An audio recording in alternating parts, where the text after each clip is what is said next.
then were you trying to act at all, or were you submitting to anything as far as acting or writing? Bit. I did a little bit of stuff. I think I did a Funny or Die video here or there. But you weren't actively. But I wasn't active because I think maybe by John Velvet I had quit my day job, but I had a day job for.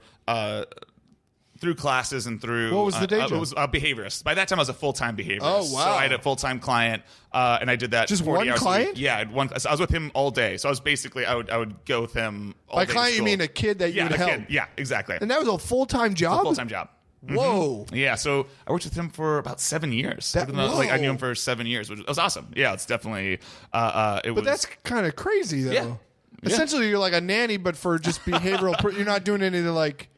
nanny and stuff. No, just it was at working school. on It'd his... be at school. Yeah, I'd be working on like tantrums and violence, and like he was like he had at times was very violent. So working with him on different That's got to be pretty heavy.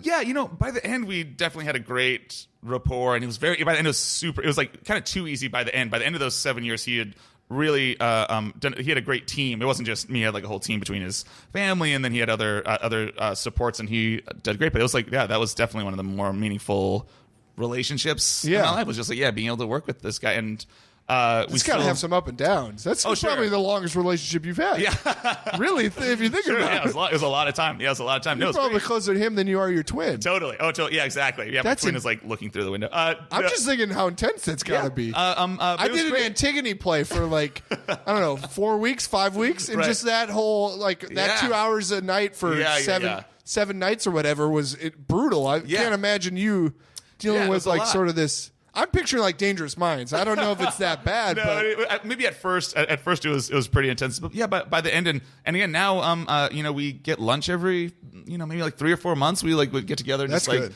Have lunch. He's like in a kind of like a job skills program. He's doing great. Yeah, it's how much younger is he than you? He's how old is he? I think he's like 18 now. So he's like 18 now. So about 12 years? Yeah, like 10, 12 years. Yeah. Oh, interesting. Yeah. But it was great. If you were doing that now, would you be focused on like autism stuff? Is that what that would be? Yeah, I bet your path would have been. Yeah, I think so. I think that's probably what I would have done. Maybe got a master's in that or something. And again, I love doing masters in autism. Masters in autism. That's exactly I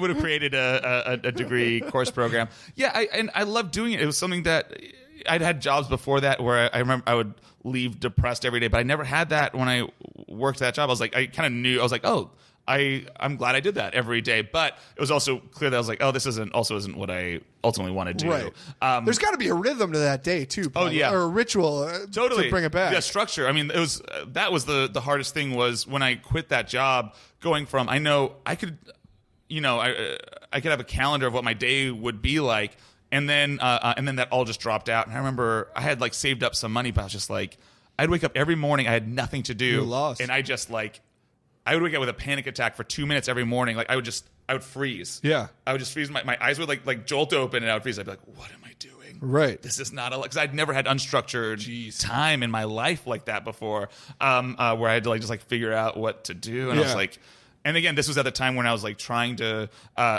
start writing, and I would just be like, oh, just write a pilot. And I was like, but that doesn't mean it. Was like, I had no idea how to break that down in any way. So it would just be like, that just freaked me out. And what was the craziest thing that happened during this time? During this job? Oh, I'd have this wasn't with my client, but I would sometimes sub for I had how would you be able to sub? If my client was off a day or was out or something, not at school that day, or was not at school one day, or if during a summer break, for instance, sometimes I'd be off. Sure. And, there'd be clients in summer school, but I had desks thrown at me. I had I got clawed on my. A kid just had perfectly sharp manicured nail and clawed until my arm bled. Oh, yeah, there were intense moments, but and what? Okay, so if you get a desk thrown at you, what are you supposed to do?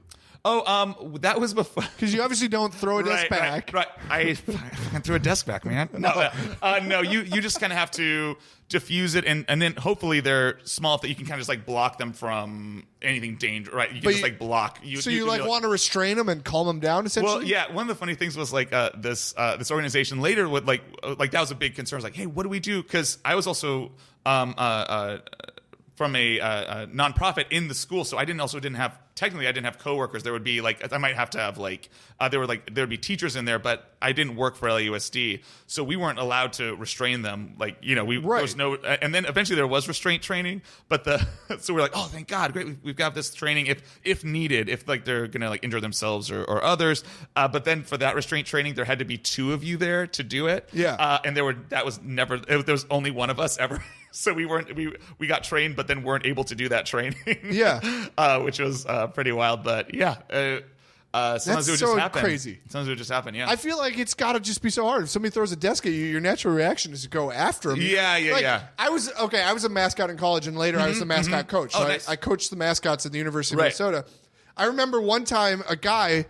Basically, the mascot was sort of just doing a bit with this guy in the stands, just like he does. He kills time and does bits.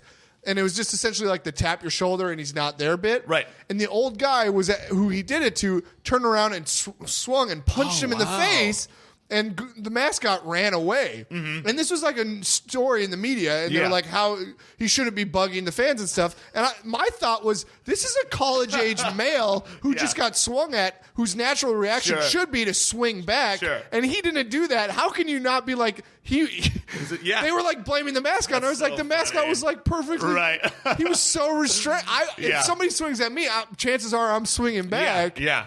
I don't. Well, the interesting thing, behavior-wise, and where our training was a lot of it was positive reinforcement, so there wouldn't be punishment-minded, but a lot of times it would be they're doing that to get some reaction from you or to get some response from you. Yeah, so a lot of times what you would have to do is you'd have to just pretend that nothing was that almost nothing had happened. Right. So for instance, and again, there's safety boundaries to that. But when I got clawed in my arm bled, I literally had to just pretend like that hadn't happened, and it did stop because there was just no change. They didn't get what they thought they were going to get, which was maybe a big reaction from me, or I would do whatever that is. But I was just I just kind of acted like that I didn't care. I did nonplussed and just kind of kept just saying whatever that was. That's crazy. But it was a lot of patience for sure.